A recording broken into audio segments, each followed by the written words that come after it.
So I'm excited to introduce Angel Callander. Angel is a writer, curator, and editor from Toronto. She holds a BA in art history from the University of Guelph and an MA in art history and visual culture from the Humboldt University in Berlin. Her writing can be found in publications such as C Magazine, Black Flash, Canadian Art, Public Parking, and Cornelia, as well as in Interface Critique 1, published by Cadmos Berlin in 2016, and in Architecture in the Smart City, published by Routledge in 2019. Welcome, Angel.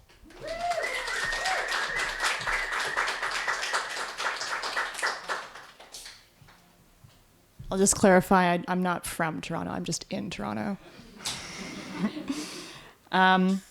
So the disclaimers here are that this text is a little bit manic, and it might reveal itself why that is as we get to the end. Also, whenever I say the economy, you have to imagine it as capital T, capital E, the economy, you know, ironic reverence or whatever.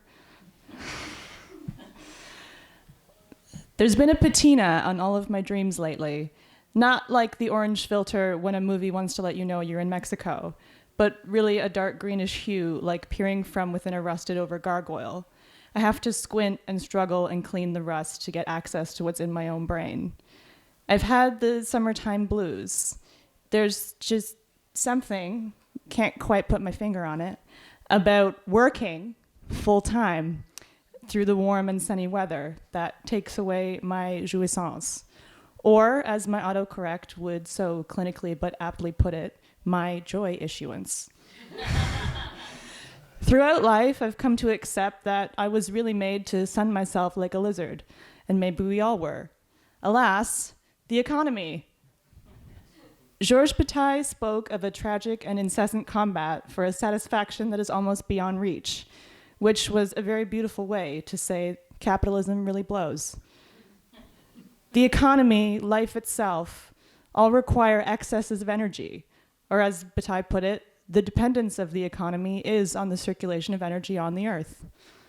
Cue a deeply stupid memory from age 19, when one of my 7 roommates invited a friend over to smoke weed on our couch. From the kitchen, I heard him crack the secret to life wide open. It's all energy, man. Turtles live forever because they don't need to breathe as much as we do. They just conserve all that energy. I don't know why I didn't think of that. But by this point, I've been alive a very long time for someone my age. All of the energy I have goes into the economy. I've been thinking a lot about 70s and 80s horror film metaphors for the economy. The cruel ethos of profit over people occurs again and again in this time period. Both The Wicker Man and Children of the Corn center around human sacrifices for a bountiful harvest. Jaws is really about what happened when the town's mayor kept the beach open for the sake of the tourism industry. Alien is about the multinational conglomerate that employs the Nostromo crew, deciding that the alien is more valuable than both the raw ore they are space mining and the crew itself, demanding they bring it back to Earth at any cost, which is death, of course. John Carpenter straight up characterized Ronald Reagan as a tyrannical alien in They Live. The poster said, you see them on the street, you watch them on TV, you might even vote for one this fall. He made clear in public that the movie was about his hatred of Reaganomics. Larry Cohen's The Stuff is also a good one. Mysterious white substance of alien origin, discovered to be sweet and very addictive, becomes a wildly popular dessert before it begins turning people into zombies. Wikipedia says, this film is a satire on the American lifestyle and consumer society. Amazing. What a gift this era of hitting your audience over the head with the point was, in retrospect. You couldn't make The Stuff or They Live now. You'd be laughed out of our preeminent pop intelligentsia. So thank you for your service, Larry Cohen and John Carpenter. So much of the horror genre traffics in a particular psychopathy, supposedly always lurking just below the surface, that emerges in regular people when being squeezed until they pop, deprived in some way of their means of survival and purpose under capitalism. All work and no play makes Jack a dull boy, etc.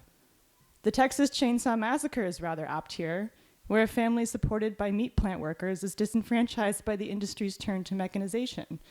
Their desperation to make ends meet results in killing and barbecuing people to sell at the local gas station.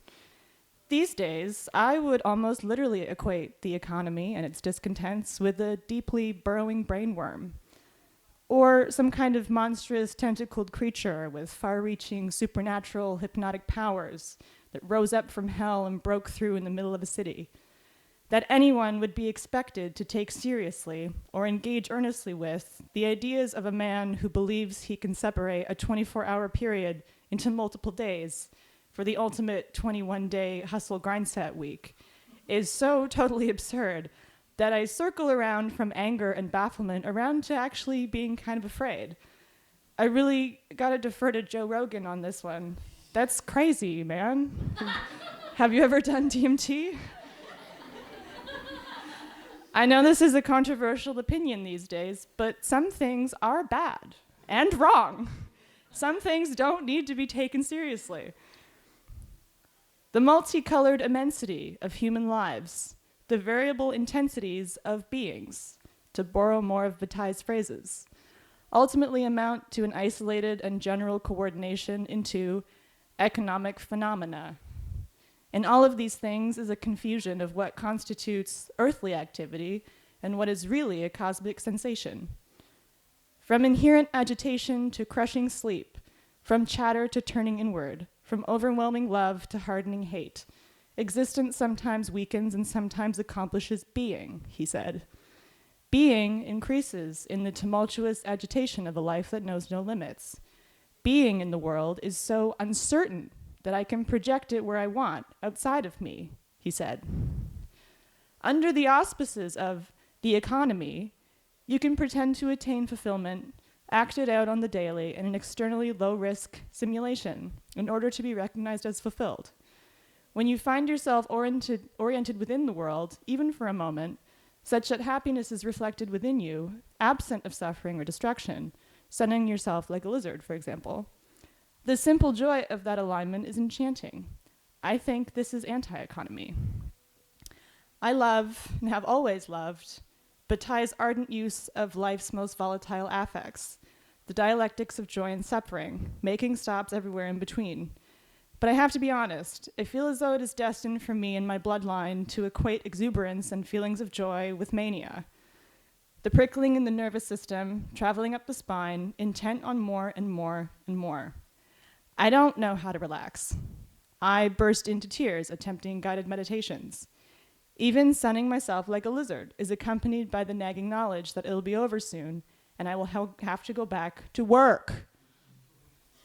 Every organism depends on the contribution of others, and the present state of the world is defined by the unevenness of the pressure exerted by human life, Bataille said. The general economy defines the explosive character of the world. In any case, maybe mania is at least explosive too.